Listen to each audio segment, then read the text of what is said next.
तो फिल्म की शुरुआत होती है 1914 में। इजिप्ट के पिरामिड्स में हमें आर्कियोलॉजिस्ट को दिखाया जाता है। ड्राइंग्स के जरिए पता चलता है कि बहुत जल्द ही ये दुनिया खत्म होने वाली है। यहाँ पर एक प्रीस्ट भी था जिसने आर्कियोलॉजिस्ट की ये बात सुन ली। वो नहीं चाहता था कि ये बात दुनिया को पता चले, इसीलिए वो आर्कियोलॉजिस्ट के पानी में जहर मिलाकर उसे पिलाने की कोशिश करता है।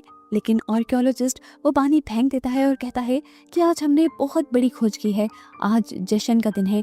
वो अपने असिस्टेंट से शैंपियन लाने को कहता है। इतनी ही देर में इन्हीं पिरामिड्स के करीब एक बहुत बड़ा एलियन शिप उतरता है, जिनके अंदर से बड़े बड़े रोबोटिक एलियंस निकलते हैं, जो सीधा पिरामिड के अंदर आकर एक अजीब सी चाबी लगाता है और वो पिरामिड खुल जाता है। यहाँ पे खड़ा हुआ आर्कियोलॉजिस्ट ये सब देखकर हैरान परेशान था, जिसे उस एलियन ने एक ही सेकंड में बेहोश कर दिया। इसके बाद एलियन जब उस पिरामिड के अंदर गया तो यहाँ 4 कोनों में 4 पत्थर हवा में उड़ रहे थे।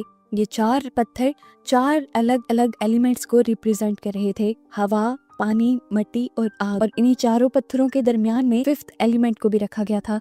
ये 5th एलिमेंट क्या था अभी नहीं बताया जाता। प्रीस्ट एलियन से कहता है कि आप इन्हें नहीं लेकर जा सकते, अगर आप यहाँ से ले गए तो दुनिया तबाह हो जाएगी। जिस पर एलियन कहते हैं कि हम खुद इन एलिमेंट्स की रखवाली करेंगे, नहीं तो दुश्मन आकर इन एलिमेंट्स को यहाँ से निकाल लेंगे। एलियंस कहते हैं कि जब इन एलिमेंट्स की जमीन को जरूरत होगी तब हम इन्हें जमीन पर वापस ले आएंगे। अब आर्कियोलॉजिस्ट का असिस्टेंट जो यहाँ पर पहले से ही मौजूद था, वो ये सब देखकर घबरा गया। उसने एलियन के ऊपर गोली चलाई तो ये गोली पिरामिड पे लग गई और पिरामिड बंद होने लगा। एलियन ने जल्दी से बाहर निकलने की कोशिश तो की, लेकिन उसका साइज बहुत बड़ा था, वो बाहर नहीं निकल पाया। और जब ये बात समझ गया कि मैं बाहर नहीं निकल सकता, तो उसने प्रीस्ट को इस पिरामिड की चाबी दे दी और कहा कि अपने वारिसों को इन सब चीजों के बारे में बताते रहना। ये एलियन तो यहाँ पर फंसकर मारा जाता है, जबकि उसके बाकी साथी यहाँ से वो 5 एलिमेंट्स लेकर निकल जाते हैं। इसके बाद मूवी में एक साथ 350 साल का वक्त गुजर जाता है। सन 2263 के सीन हमें दिखाए जाते हैं। एक फायर बॉल को दिखाया जाता है जो तेजी से जमीन की तरफ बढ़ रही थी, जमीन को तबाह करने के लिए। नासा के लोग इसे डिस्ट्रॉय करना चाहते हैं ताकि अर्थ को बचाया जा सके, लेकिन यहीं पर मीटिंग में एक प्रीस्ट भी होता है जो इनसे कहता है कि आप लोग इसे तबाह नहीं कर सकते। जमीन को बचाने के लिए जल्द ही कुछ एलियंस जमीन पर आएंगे जिनके पास 5 एलिमेंट्स हैं, जिससे ये दुनिया बच जाएगी। पता चलता है कि ये प्रीस्ट 1914 में दिखाए जाने वाले प्रीस्ट का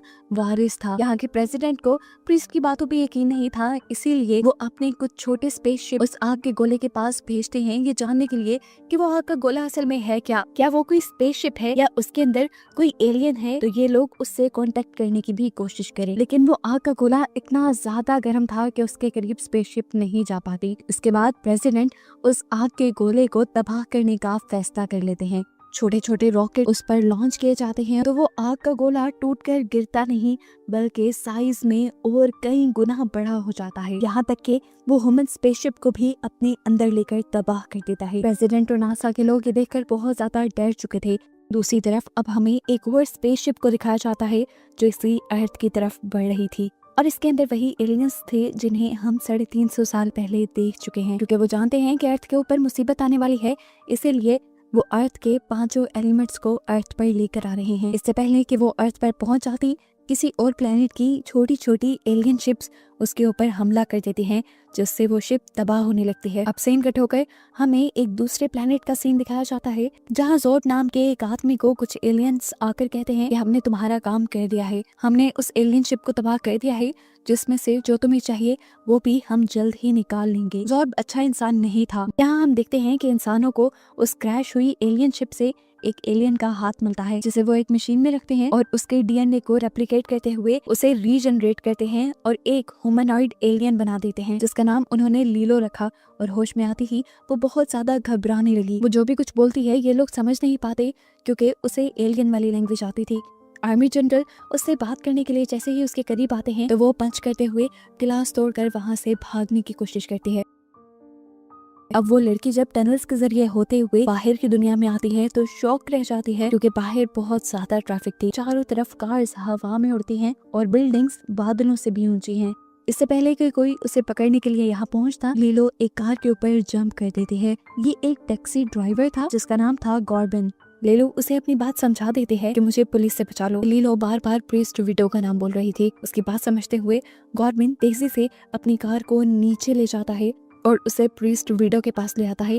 प्रीस्ट जैसे ही लीलो की बॉडी को चेक करते हैं तो उसके हाथ पे उन्हें एक खास किस्म का निशान मिलता है, जो निशान 5th एलिमेंट का था। और वो समझ गए कि लीलो ही असल में 5th एलिमेंट है। ये 5th एलिमेंट दुनिया को बचाने के लिए जरूरी है। ये बात सबसे छुपाने के लिए वो लीलो को अपने पास रखने का फैसला करते हैं और गॉर्बिन से कहते हैं, शुक्रिया तुम्हारा इसे यहाँ लाने का। ये कहने के बाद वो गॉर्बिन को भी यहाँ से निकाल देते हैं। कुछ देर बाद लीलो भी होश में आ जाती है और खाना खाते हुए कंप्यूटर के जरिए पिछले कई 100 सालों का डाटा अपने माइंड में सेव कर लेती है।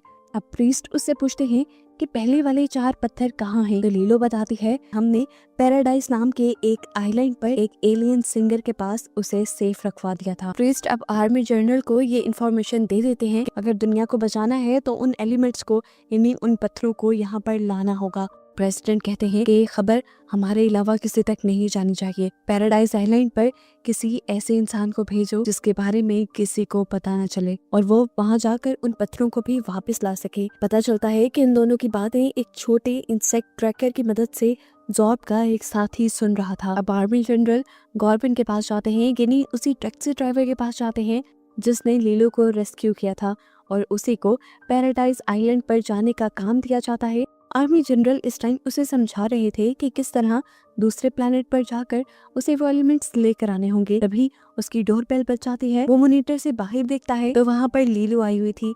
वो जानता था कि आर्मी जनरल को देखकर वो भाग जाएगी, इसीलिए आर्मी जनरल और उनके सभी साथियों को वो फ्रिज में छुपा देता है और लीलो के लिए दरवाजा खोलता है। इससे पहले कि इन लोगों के दरमियान कोई बात होती, यहाँ पर कुछ लोग आ जाते हैं। ये असल में जॉर्ब के आदमी थे, लेकिन यहाँ वो गॉर्बिन के बजाय किसी और के घर का दरवाजा नॉक करते हैं, क्योंकि गॉर्बिन ने बड़ी ही चालाकी से अपनी नेम प्लेट किसी और के घर के साथ चेंज कर दी थी। ये लोग उस घर में मौजूद आदमी को पकड़कर अपने साथ लेकर ही जाने वाले थे कि यहाँ पर एलियंस हमला कर देते हैं। बाकी सब लोगों को मारकर वो उस आदमी को खुद ले जाने लगते हैं। ये एलियंस भी उन्हीं 4 पत्थरों के पीछे हैं, लेकिन इनका मकसद कुछ और है। वो इन 4 पत्थरों को हासिल करके जॉर्ब से बदला लेना चाहते हैं, क्योंकि जॉर्ब ने इनके बहुत सारे साथियों को मार दिया था। यहाँ घर के अंदर हम देखते हैं कि उन सब के यहाँ से चले जाने के बाद गॉर्बिन प्रीस्ट को और लीलो को बाहर निकालता है। इससे पहले कि वो उन दोनों को कुछ कहता, प्रीस्ट जल्दी से उसके सर पे हमला करते हुए उसे बेहोश करके उसकी पैराडाइज की टिकट लेकर जल्दी से यहाँ से भागने लगते हैं। काफी देर बाद जैसे ही गॉर्बिन को होश आता है